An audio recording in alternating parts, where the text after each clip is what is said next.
નમસ્તે દર્શક મિત્રો, નવરાત્રીના પહેલા નોરતાની સવારે આપનું સ્વાગત છે. આજે આપણે ચર્ચા કરવાના છીએ નવરાત્રીની જ, અને આપણી સાથે જોડાયા છે જાણીતા ડાયટિશિયન રીતાબેન અધવર્યુ, અને એ કહેવાના છે આપણને નવરાત્રી દરમિયાન આપણે કેવા આહાર વિહાર રાખવા જોઈએ એના વિશે. રાતના ઉજાગરો તો થવાના જ છે, એટલે એ રીતે વિહાર પણ આપણો બગડવાનો છે. પરંતુ એમ છતાંય તે આપણી તબિયત છે 9 દિવસ પછી આપણને ખબર પડતી હોય છે કે આપણી તબિયત કેવી થઈ ગઈ. તો એના વિશે આપણને માહિતી આપશે રીતાબેન. આપનું સ્વાગત છે. Thank you very much Jayvantbhai. Okay, so તમે સ્ટાર્ટ કરો. આપણે ક્યાંથી સ્ટાર્ટ, મીન્સ કયા ક્વેશ્ચન થી સ્ટાર્ટ કરવું છે તમે કહો.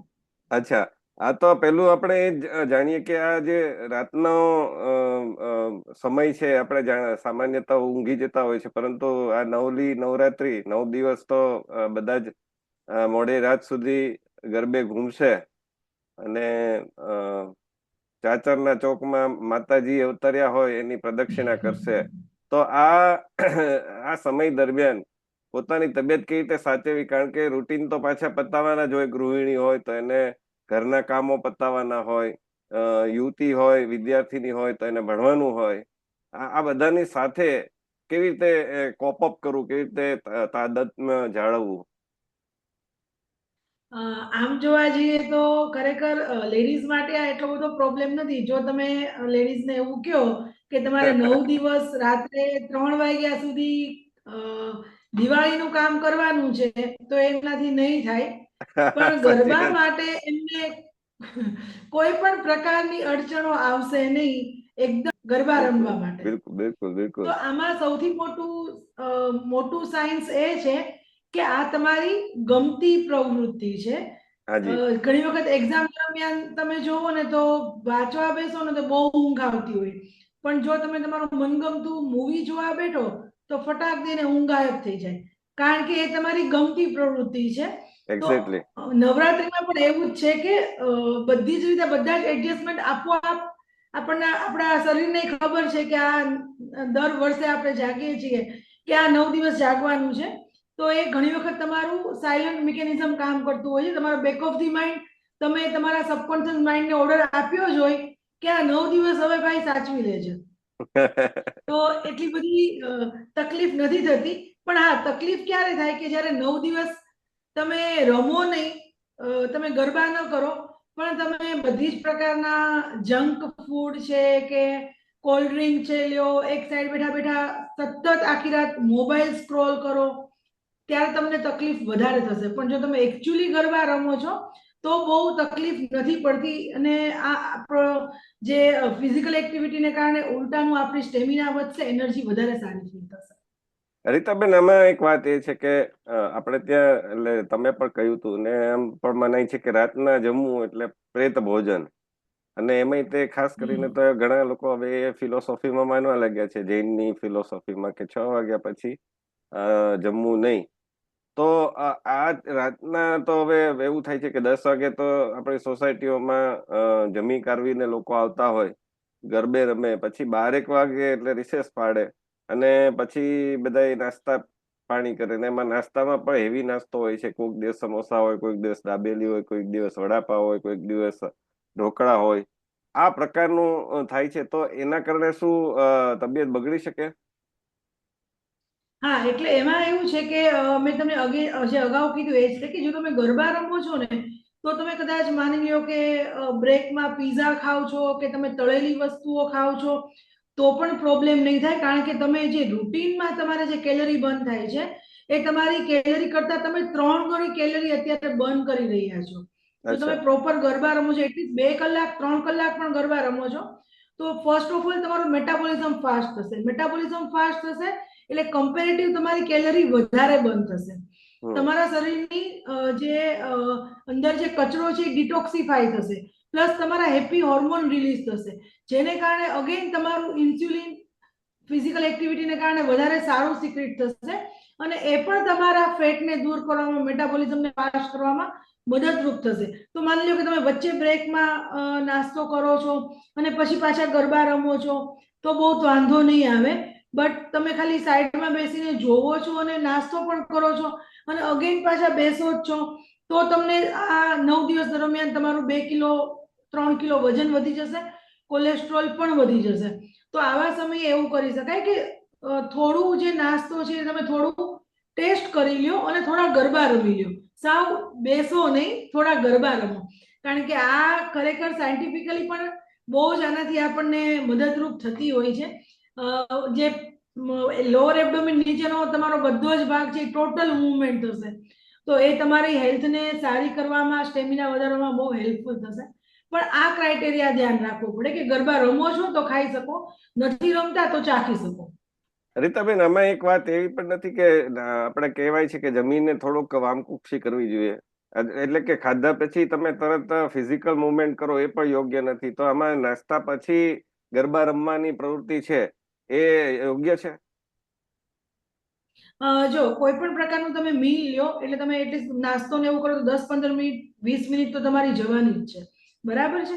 હવે આમાં જયવંતભાઈ એવું છે કે તમે બિલકુલ એક્ટિવિટી નથી કરતા ખાધા પીધા પછી અને ટોટલ બેસી રહ્યો છો, અને જે નુકસાન થશે એના કરતા તમે 10-15 મિનિટ 20 મિનિટનો વિરામ લઈ અને પછી તમે એક્ટિવિટી કરશો તો એનાથી કોઈ જ પ્રોબ્લેમ નહીં થાય તમને.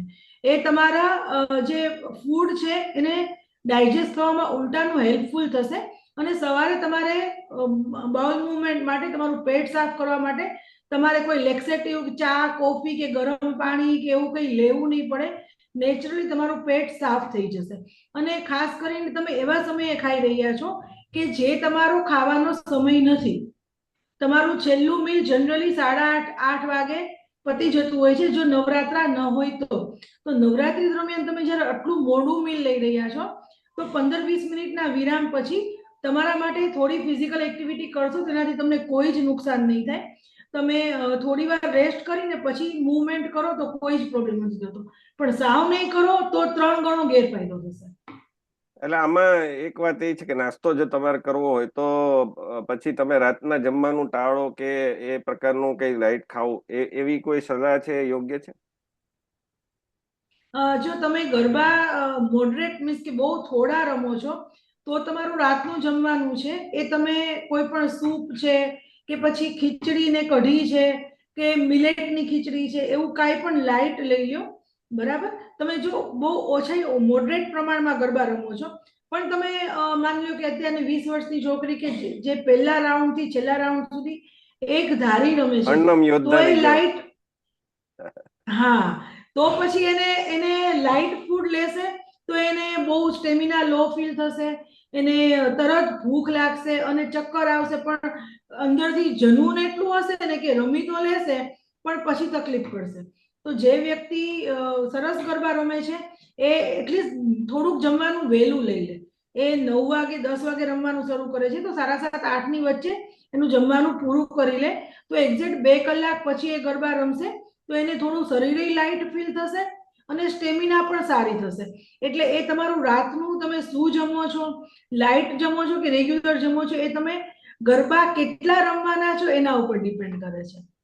આમાં દિવસ દરમિયાન અને રાતની તો તમે વાત કરી કે તમે મોડરેટ ગરબા રમતા હો તો લાઈટ જમો, પરંતુ જે લોકો પૂરેપૂરા એકદમ શક્તિથી અન્નમ યોદ્ધાની જેમ ગરબા રમે છે અથાક રીતે પહેલેથી છેલ્લે સુધી, તો એવા લોકોએ દિવાળી દિવસે અને બપોરે કે દિવસે જમવાનું, બપોરે નાસ્તો, સાંજે નાસ્તો કરતા હોય તો આ બધામાં કઈ રીતના ગેપ રાખવો જોઈએ, કયા પ્રકારનો આહાર લેવો જોઈએ? ઓકે, જે લોકો બહુ જ એકદમ ફૂલ ફ્લેજમાં રમે છે એ લોકોની સવાર તો મોડી જ પડવાની છે, બિલકુલ. બરાબર. એ લોકો થોડો લેટ જ ઉઠવાના છે કારણ કે એ લોકો આટલું બધું જે રમતા હોય ને એને બહુ ઘરની જવાબદારી ન હોય, એટલે જનરલી એ લોકો મોડા જ ઉઠશે. એટલે બ્રેકફાસ્ટનો તો કોઈ ટાઈમિંગ હશે જ નહીં. હા, એ લોકો સવારે થોડું ગરમ પાણીમાં લીંબુ નાખીને લઈ શકે, જેનાથી જે પણ મિનરલ્સનો લોસ થયો છે, ઇલેક્ટ્રોલાઇટ્સ જે ઓછા થયા છે, એ થોડું લીંબુ અને સિંધા નમક વાળું પાણી પીશે તો એનાથી એને થોડી સ્ટેમિના સારી ફીલ થશે અને પછી ડાયરેક્ટ એ લોકો જમવાનું લઈ લે. પણ આ સમય દરમિયાન તમારું જે ભોજન છે એ થોડું હાઈ પ્રોટીન લેવાનું, કારણ કે પ્રોટીન છે એ તમને સંતુષ્ટિ આપે, તમને જમો એના 3-4 કલાક સુધી ભૂખ ન લાગે અને તમને સ્ટેમિના બહુ સારી આપે. પ્લસ એ એક મેન્ટેનન્સનું કામ કરે કે જે રમવાથી તમારા સેલની તૂટફૂટ થઈ છે, જે બોડીમાં ઇન્ટરનલ સેલનું જે બ્રેકડાઉન થયું છે એને રિપેર કરવામાં, હીલ કરવામાં પ્રોટીન મદદ કરે. જેમ કે રીટાબેન, આપણે લાસ્ટ ટાઈમ વાત કરી કે જે લોકો જીમમાં જતા હોય એ લોકો પ્રોટીન વધારે લે, કારણ કે એ લોકો ફિઝિકલ એક્ટિવિટી વધારે કરતા હોય. તો અહીંયા આગળ તમે થોડું હાઈ પ્રોટીન મિલ, જેમ કે થોડા બપોરના જમવામાં મગ લઈ લ્યો, ચણા લઈ લ્યો, થોડું દહીં 1 વાટકી લઈ લ્યો, તો એ તમારું હાઈ પ્રોટીન મિલ થશે. કોઈ પ્રોટીન પાવડરની જરૂર નથી. અને તમારા સાંજના નાસ્તામાં મખાના છે, ડ્રાય ફ્રૂટ લઈ લ્યો, શેકેલા ડ્રાય ફ્રૂટ, બદામ, ખજૂર, અખરોટ, કિસમિસ અને પિસ્તા, આ બધી વસ્તુઓ તમે સાંજના નાસ્તામાં, ચણા, સિંગ આવું લઈ શકો. અને રાતનું જમવાનું અગેન તમારે થોડું હાઈ પ્રોટીન લેવાનું છે. પનીરની સબ્જી ને પરોઠા લ્યો કે રાજમા ને રાઈસ લો. તમને જો રાત્રે કઠોળથી તકલીફ ન થતી હોય તો, જનરલી યંગસ્ટર્સને ન થાય, છોલે તમે લઈ લો. તો આ પ્રકારનું હાઈ પ્રોટીન લેશો તો તમને રાતના એટલીસ્ટ 1 વાગ્યા સુધી તો ભૂખ જ નહીં લાગે. આમાં એક બરાબર. પ્રશ્ન અને એ છે સાથે કે હા, હા, આપની વાત પૂરી કરજો. હા, હા, અને સાથે રમતી વખતે એ લોકો સાથે થોડું ખજૂર છે, સૂકું ટોપરું, આમળા છે, અત્યારે આમળાની સિઝન સ્ટાર્ટ થઈ ગઈ છે, એ થોડું લેતા રહેશે તો આમળા મોઢામાં રાખશે. તો નવરાત્રી દરમિયાન જે સૌથી મોટો પ્રોબ્લેમ થતો હોય છે ડિહાઇડ્રેશનનો, કે શરીરમાં પાણી ઓછું થઈ જાય, કારણ કે પસીના વાટે એટલું પાણી નીકળી જતું હોય. તો એ મોઢામાં આવી વસ્તુઓ, થોડી સૂકું ટોપરું રાખે, કે વચ્ચે થોડી બદામ લઈ લે, ખજૂર લઈ લે, કે લીંબુ પાણી ચિયા સીડ્સ વાળું લઈ લે, એનાથી શરીરમાં ડિહાઇડ્રેશન નહીં થાય અને એ વ્યક્તિ લાંબા સમય સુધી ગરબા રમી શકશે. હા, હવે એ પ્રશ્ન એ છે કે નવરાત્રીમાં ઘણા લોકો ઉપવાસ કરતા હોય, કોઈ છે નહીં, કુટુંબની પ્રણાલી પ્રમાણે 1 કરે, કોઈ 2 કરે, કોઈ 3 કરે, અથવા તો ઘણા ભક્તો હોય તો એકદમ 9 દિવસ પણ કરતા હોય. તો આમાં એવું કોઈ છે કે એને ન રમવું જોઈએ, એને રમવું જ હોય તો પછી કયા પ્રકારનું એમણે ધ્યાન રાખવું જોઈએ, કયા પ્રકારનું કઈ આહાર ફરાળની રીતે, ઉપવાસની રીતે કરી શકાય? ઓકે, નવરાત્રીમાં જે આપણું ફાસ્ટિંગ હોય છે ને, એ ટોટલ નકોડા નથી હોતા. જનરલી આપણે ફરાળી વસ્તુઓ ખાઈને કરતા હોઈએ, જેમ કે રાજગરાની રોટી, બકવીટની રોટી, એ ટાઈપના મોટે ભાગે બધાના જે ફાસ્ટિંગ હોય. ચૈત્ર મહિનામાં જેમ આપણે નકોડી નવરાત્રી કરીએ એવું આ નવરાત્રીમાં નથી હોતું. તો આ નવરાત્રી છે એ તમને ડિટોક્સિફિકેશનમાં મદદ કરે. તો એની અંદર આપણી પાસે એટલી બધી ફરાળી આઈટમ છે કે જેનાથી તમને ઉપવાસ જેવું બિલકુલ નહીં લાગે. તમે 2 ટાઈમ પ્રોપર મીલ લઈ શકશો. સવારના નાસ્તામાં તમે ફ્રૂટ અને ડ્રાય ફ્રૂટ સીડ્સ લઈ લો. બપોરે જમવામાં તમે રાજગરાની રોટલી અને એની સાથે તમે રાજગરાની રોટલી કે પરોઠું, સાબુદાણાની ખીચડી, સુરણ છે, અળવી છે, આ બધી વસ્તુઓ તમે લઈ શકો બપોરના જમવામાં. રાત્રે જમવામાં તમે મોરૈયો લઈ શકો, બકવીટની ખીચડી લઈ શકો, એની સાથે દહીં લઈ શકો. તો આ બધી વસ્તુઓ કેવી છે કે હાઈ પ્રોટીન છે. સૌથી સારામાં સારું જો કોઈ અનાજ હોય કે કોઈ લોટ હોય તો એ રાજગરાનો છે, કારણ કે એ કમ્પ્લીટ છે. સૌથી સારું ફાઈબર, સૌથી સારું પ્રોટીન રાજગરામાં છે. તો એ તમને ઉલટાનો તમારા રેગ્યુલર ફૂડ કરતા પણ તમને વધારે સારી એનર્જી ફીલ થશે, કારણ કે એમાં હાઈ પ્રોટીન છે, હાઈ ફાઈબર છે અને એનો ગ્લાયસેમિક ઇન્ડેક્સ પણ ઓછો છે, એટલે તમારી શુગરને સ્પાઇક નહીં કરે. તો તમે ફરાળ કરો, મીન્સ કે તમે નવરાત્રા કરવા છે અને તમારે ગરબા પણ રમવા છે, તો આ બધી વસ્તુઓ ખાઈ અને તમે ગરબા પણ કરી શકશો અને તમારા નવરાત્રાના ફાસ્ટિંગ પણ કરી શકશો. હા, પણ કોઈ નકોડા કરતું હોય તો નકોડા કરતા હોય એ લોકો માટે ગરબા રમવા એ બહુ એડવાઇઝેબલ નથી, કારણ કે એમાં તમારું પછી શુગર લેવલ ડ્રોપ ડાઉન થઈ જાય, ચક્કર આવી જાય, એ બધી તકલીફો થઈ શકે છે. હવે પ્રશ્ન એ છે કે બીપી, ડાયાબિટીસ જેવા રોગો હોય, એવી સ્થિતિ હોય, ઇંગ્લિશમાં કન્ડિશન, એ લોકો એલોપેથિકમાં કન્ડિશન કે છે, ઘણીવાર રોગ નથી કહેતા હોતા. તો એવી સ્થિતિ હોય ત્યારે કયા પ્રકારનો આહાર લેવો જોઈએ અને બીજું ધ્યાન રાખવું જોઈએ આ નવરાત્રીમાં? જેને ડાયાબિટીસ છે એ લોકો માટે તો નવરાત્રીમાં ગરબા રમવા બહુ જ લાભદાયક છે, કારણ કે તમારા ડાયાબિટીસમાં તમારા લોઅર એબ્ડોમિન નીચેનો જેટલો ભાગ હલે એટલું તમારું ઇન્સ્યુલિન, બીટા સેલ ઇન્સ્યુલિન વધારે બનાવે, ઇન્સ્યુલિન વધારે સિક્રિશન થાય એટલે તમારું શુગર છે એ ઘટે. તો એ લોકો માટે બહુ જ એડવાઇઝેબલ છે કે એ રમે, પણ એ લોકોએ દર 2 કલાકે કંઈક ને કંઈક ખાતા રહેવાનું છે. એ લોકોએ ઉપવાસ કરીને નવરાત્રીમાં ગરબા ન રમી શકે. એ લોકોએ રાત્રે રમે ત્યારે પણ દર 2 કલાકે કાં તો કોઈક લીંબુ પાણી લઈ લે છે કે ખજૂર લઈ લે છે, ત્યારે પછી તમે ગળપણ મીન્સ કે નેચરલ જે સુગર વાળી વસ્તુઓ છે એ લોકો ફ્રૂટ છે એ બધું લઈ શકે છે. ત્યારે એ લોકો માટે એવું નથી કે રાત્રે ખજૂર ન ખવાય. જનરલી ડાયાબિટીસ વાળા લોકોએ રાત્રે ખજૂર ન ખવાય, પણ જો તમે ગરબા રમો છો તો તમારે ખાવું કમ્પલસરી છે.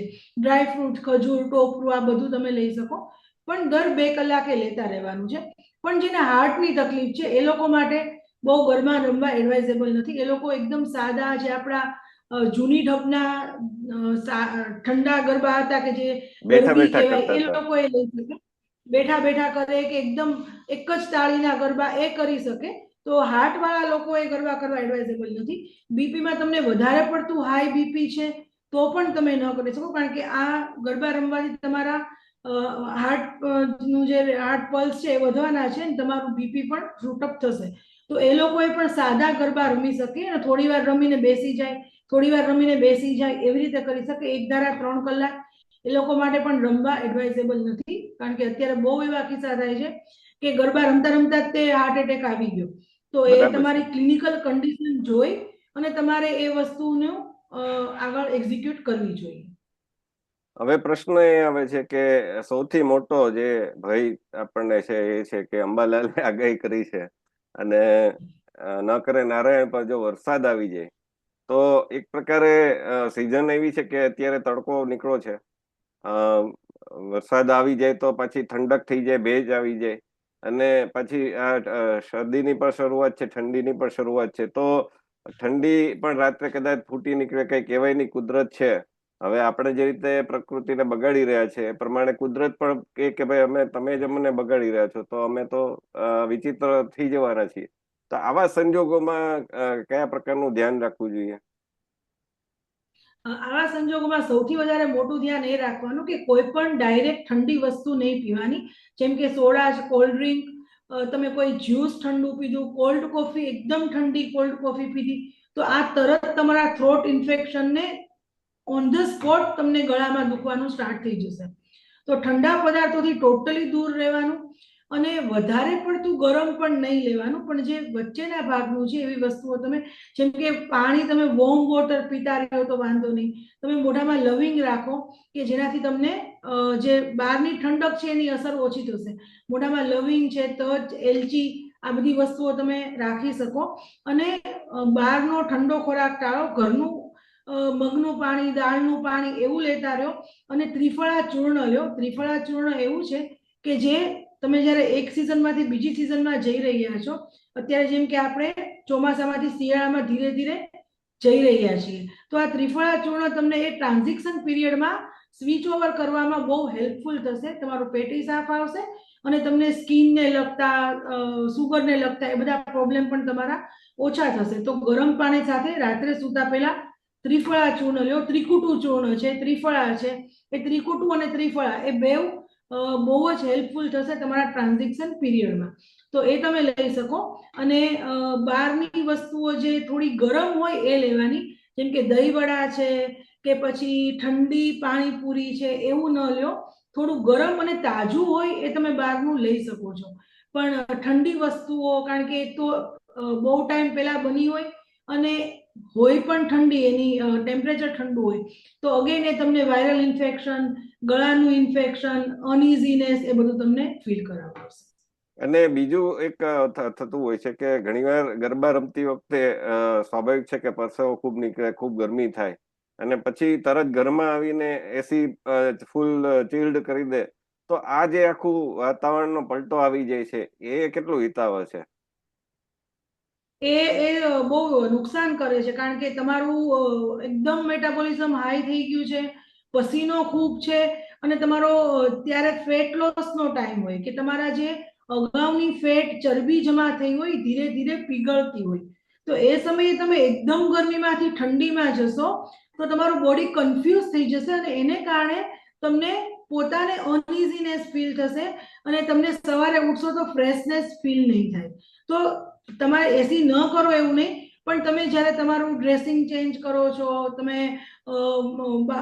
માની લો કે નાવ છો કે તમે કંઈ પણ તમારું રિલેક્સ થાવ છો, એ સમય દરમિયાન તમે એસીમાં નહીં રહો, તમે પંખા નીચે રહો, પણ તમે તરત એસી ચાલુ ન કરો. તમારા બોડીને 1 કલાકનો ટાઈમ આપો, થોડું એને નેચરલ એટમોસ્ફિયરમાં આવવા માટે. એ પછી તમે એસી કરો છો તો પણ તમે 22-24 એવી રીતે રાખો, સીધું 16 પર એસી ન મૂકી દો. તો એનાથી તમને ગળાની તકલીફ કે બીજી શરીરને કોઈ પણ પ્રકારની તકલીફ નહીં થાય. તો આ વસ્તુનું ખાસ ધ્યાન રાખો, કારણ કે એકદમ તમે ઠંડામાંથી ગરમીમાંથી ઠંડીમાં જશો તો તમને વધારે તકલીફ પડશે અને શરીરને પણ પડશે. એક બાબત એ પણ છે કે આટલું બધું રમતા હોય અને એમાં એકદમ પરસેવો નીકળે એટલે તરસ પણ એવી જ લાગે. તો ઘણીવાર વચ્ચે રમતા રમતા લોકોને પાણી પીવાની ટેવ હોય છે. તો આ પાણી ગટગટાવી જવું પછી કે ધીમે ધીમે પીવું અને એકદમ ઠંડુ પાણી પીવું, કારણ કે હવે તો લગભગ બધે તૈયાર બોટલ જ આપે છે. કોઈ પેલા કઈ નળમાં પેલા માટલામાંથી કેવી રીતે તો આપતા નથી. અને લગભગ પેલું હોય છે તો પણ વોટર કુલર જ હોય છે બધી જગ્યાએ. મંદિરમાં પણ એવું થઈ ગયું. તો આ એકદમ ઠંડા પાણીને તમે પીવો છો તો એનાથી પ્રતિકૂળ અસર થવાની શક્યતા રહે છે? હા, એટલે તમે રમતા રમતા પાણી પીવો એનો વાંધો નથી, પણ તમે બેસીને ઘૂંટડે ઘૂંટડે પીવો પાણી. કારણ કે ઘણી વખત તમે એકદમ ઠંડુ પાણી ગટગટ પીશો તો પેટમાં આટી પડી જશે, અને અગેન શરીરનું અંદરનું તાપમાન એકદમ ગરમ છે અને તમે એકદમ કોલ્ડ વોટર અંદર નાખો છો તો એ તમારા શરીરને કન્ફ્યુઝ કરી દેશે, અને એ કન્ફ્યુઝનને કારણે તમારા બધા જ ફંક્શન છે એ ડિસ્ટર્બ થઈ જશે. તો તમે રૂમ ટેમ્પરેચર અથવા તમે ઠંડુ પાણી છે તો એને બોટલમાં ભરી રાખો. થોડું એ રૂમ ટેમ્પરેચર પર કે અથવા નોર્મલ ટેમ્પરેચર પર આવે ત્યારે પીઓ. તમે જ્યારે રમવાની સ્ટાર્ટિંગ કરો છો એક પાણીની બોટલ સાથે લઈ લો અને એ બોટલ ભરીને જ રાખો. તો એ તમે ભરીને રાખશો તો એ વાતાવરણની ગરમીને કારણે એટલીસ્ટ એની ઠંડક જતી રહેશે. ભલે ગરમ ન થાય પણ એની ઠંડક જતી રહેશે, અને એ પાણી તમે બેસીને ઘૂંટડે ઘૂંટડે થોડુંક સીપ સીપ સીપ સીપ કરીને પીતા રહો. એક સાથે આખી બોટલ ન પીવો. એ પણ તમને પેટમાં આટી આવી જશે, તમને એકદમ પેટમાં દુખાવો થશે, કારણ કે અગેન તમે પાણી પીને પાછા તમારી મૂવમેન્ટ એકદમ ફાસ્ટ થવાની છે, અથવા તો ઘણી વખત વોમિટિંગ પણ થઈ શકે છે. બરાબર? તો તમે થોડું થોડું પાણી પીતા રહો, એક સાથે આખી બોટલ ન પીવો, અને એ પણ રૂમ ટેમ્પરેચરનું પાણી.